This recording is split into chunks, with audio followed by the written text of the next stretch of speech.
Smash Council fighting you of the one, the only Austin, No Doubt Trout. Champ, how you feeling? Great to be here, man. It's a good, these fights are going crazy. The atmosphere is crazy. I ain't been here in the Hard Rock since I won my title, so it's good to be back. South Florida's amazing. That's where I'm based out of. I love it. You know, it's crazy. You came in there, you took on the #1 guy, and you put on a very impressive performance. How did it feel to really come into the BKFC and make such a splash so quickly? Honestly, after I lost my belt in 2013 to Canelo Alvarez, anybody that would ever ask me or introduce me as former world champion, I would correct them and say, and future world champion. Yes. And it kind of got annoying because I did that for 10 years. You know what I mean? I understand. We're like, bro, get it up, give it up. And then I come to BKFC and I got that belt, and it was confirmation to what I've told everybody, and I believe in myself that I'm going to be another world champion again, 2-time, 2-sport, and now I'm working on a 2-weight world champion. You feel me? So it was just confirmation, as was when I won the national title, when I won my first world title. It was all confirmation what I honestly and truly believed in myself. Beautiful, beautiful. And you mentioned that you waited 10 years, but to be fair to you, you only took on the best. You took on the best. You went through the ringer with who you fought, anyone, everyone. That's why when you came to BKFC, you were so eager to take on the best in Palomino right off the bat. And you won a very impressive performance. Now, what's your angle for the rest of 2025, beginning 2026? You're on stage with all the other champions. You're getting some call-outs here and there. What's really the ball's in your court? You're the guy right now. What are you looking to do right now? Come on. I want to. Fighting the best is what I've been about. Fighting the best is what I'm still about. So who you think is the best, show me. I'll beat them up. That's just kind of my whole goal. 100% spot on. I know there's some background noise we edited out. I want to mention, what would you say, because you're one of the few real boxers that can actually say this, what's the difference between regular boxing and BKFC for you? How is the adjustment? If you don't learn how to fight, not box, but fight, right? Like someone's pulling your head and pushing you in this. You don't learn how to fight, you'll never be able to box. And luckily, I have a good coach at Kubo. Shout out to Bob Perez. Shout out to Bobby Benton. Shout out to Aaron Hernandez. I got some real good coaches in all aspects of fighting that got me ready to be able to fight. So I was able to box in the fight. So you have to have a little bit of that street brawl in you. You have to have that dog in you. Yes. You can't just be this polished, ultra-polished boxer. Because BKFC gets rough, gets aggressive in there. You're getting cut like it's nothing. Everyone's getting cut instantly right off the bat. Let me ask you, when did you learn right off the bat that it was that type of fight? It wasn't just boxing about gloves. It was an actual fight. How did that moment happen for you? Before I even got in the ring, I knew, because I was a fan. Before they even asked me to fight, I was watching BKFC. I was a big fan of the Juggernaut, Lorenzo Hunt. I like that dude's got something special. And I understood as I'm watching, like, it's different. It's not, you can't just box.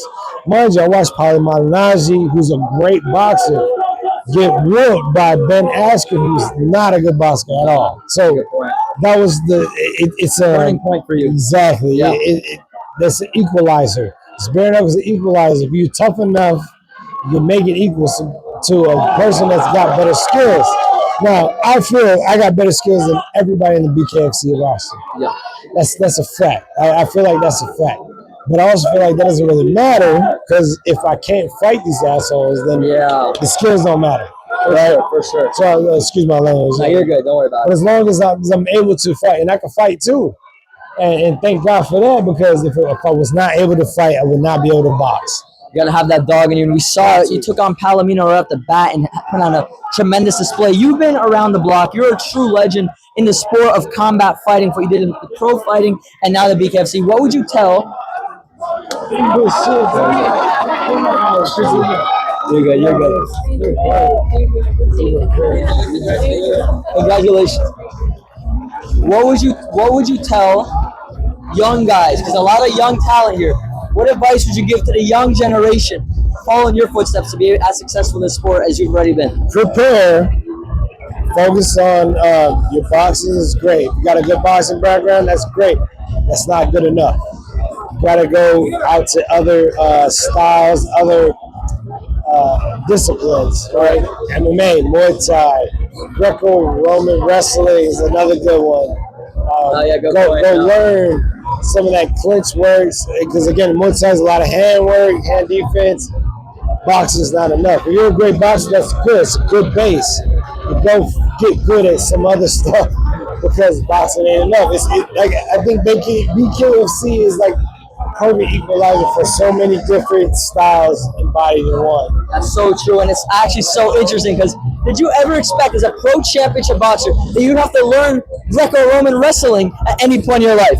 I did not think that as a boxer, but as a kid, I used to love the kung fu movies. I used to love all of the throwback Bruce Lee joints, and so like the training and learning and always having to go lock in. That's kind of been in my mindset. So beautiful.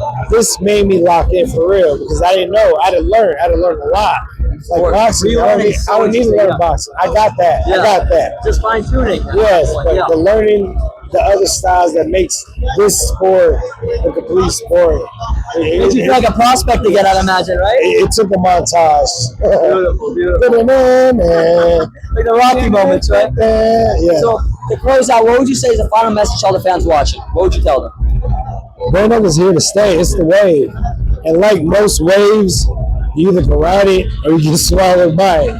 It ain't going nowhere. This is what I feel like is it's talking to that inner human, that savage that everybody got that we've had to suppress because of society.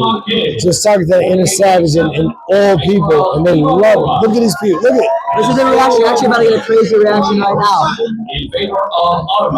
Say, look at this. I bet you none of these people ever fought in their life. But they're here to see it because it takes that out of them. Yeah.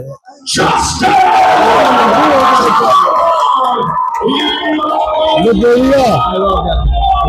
Champ, thank you so much for your time. Austin, No Doubt Trout, the most skilled in the BKFC. You're not going to want to miss this guy's next performance because he's going to put on another great masterclass. Stop, brother. I'm going to knock him out.